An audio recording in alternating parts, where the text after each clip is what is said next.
In session 8 here, we're going to be taking a look at mathematical problems that have several different operations within the same problem. And remember, operations referring to multiplying, adding, subtracting, dividing, raising to a power, and such.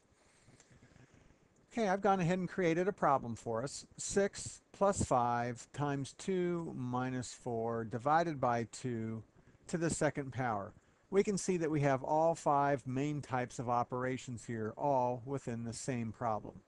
There's our multiplication, there's our division, subtraction, addition, and then raising to a power.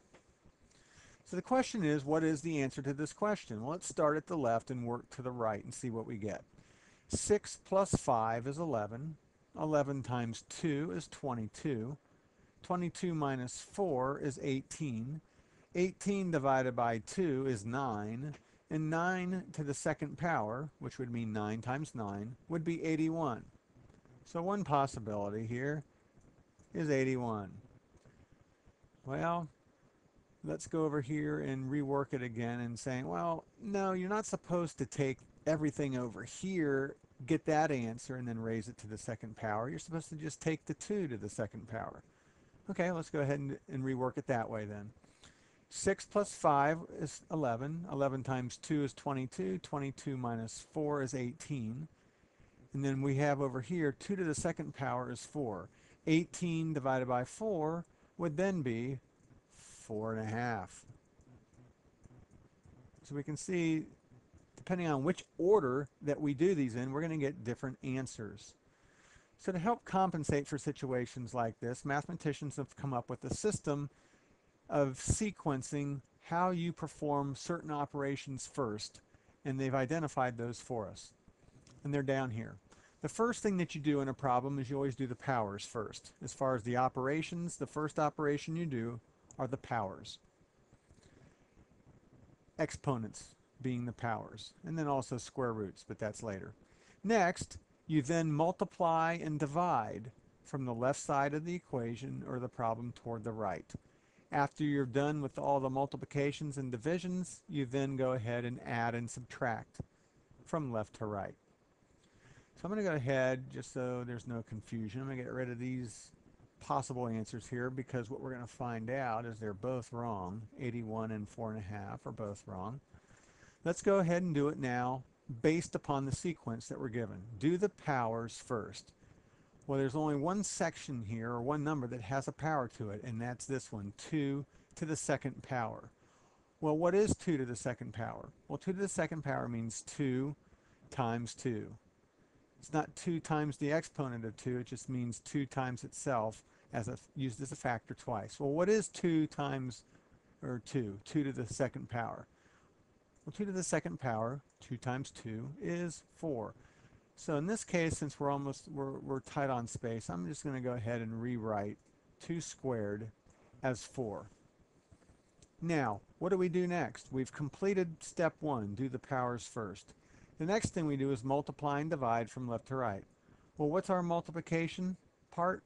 Well, our multiplication part here is 5 times 2. Then if we come over here, our division part is 4 divided by 4. So then, let's go ahead and calculate that out. What is 5 times 2? Well, 5 times 2 is 10. And because we're tight on space, I'm just going to cross this out and rewrite 10 above it. What's 4 divided by 4? Well, 4 divided by 4 is 1. So I'm going to write the 1 above it. We have now completed all of our multiplications and our divisions, and the only thing that we're left in this equation are additions and subtractions. So we do that from left to right. 6 plus 10 is 16, and then that 16 minus a 1 leaves us 15. So the correct answer to this question is 15, not the 81 or the 4.5 that we had to begin with. Okay, we're going to take a look at 2 more here before we end this particular lesson. Let's go ahead and start with the one over here on the left. 2 to the third plus 10 times 5.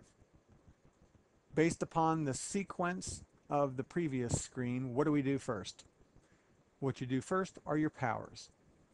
So we only have one number in here that has a power to it, and that's this one, 2 to the third.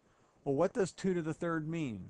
It means 2 multiplied by itself, where 2 occurs 3 times. So it's going to be 2 times 2 times 2. Well, what is 2 times 2 times 2? Well, it's 8. So what we now have is 8 plus 10 times 5. I've just rewritten the 10 times 5 down here. Our exponents, our powers, are gone. What do we do next?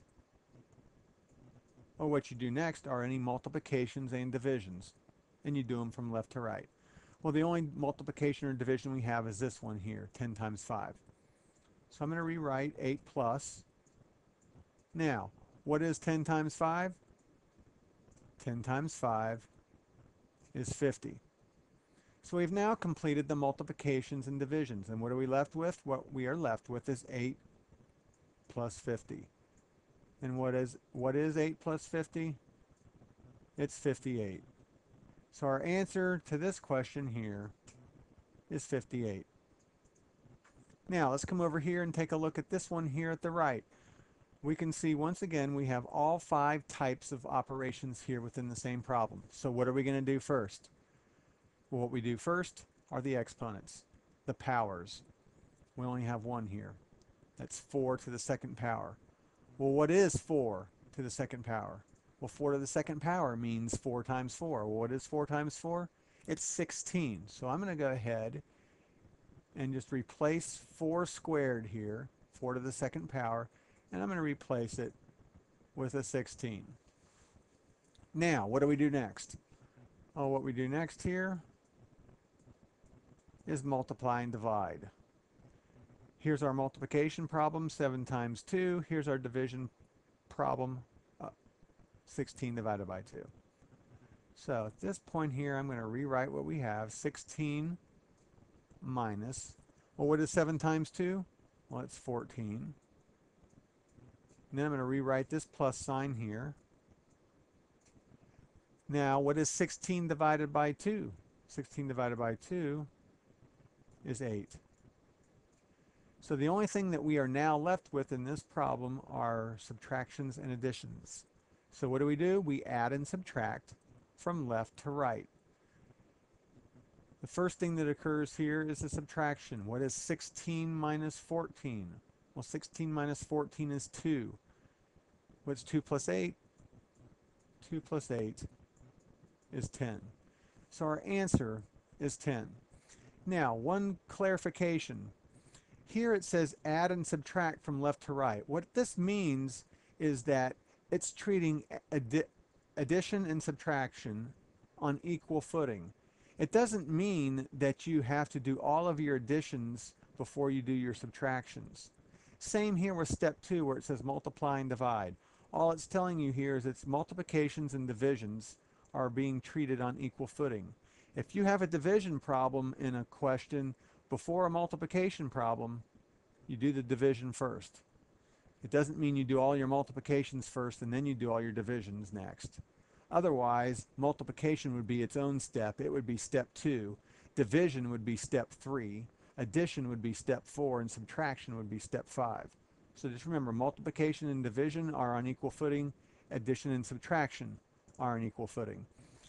That's why we go here and subtract first and then add, because we add and subtract from left to right, and addition and subtraction are on equal footing. Okay, so our answer here is 10.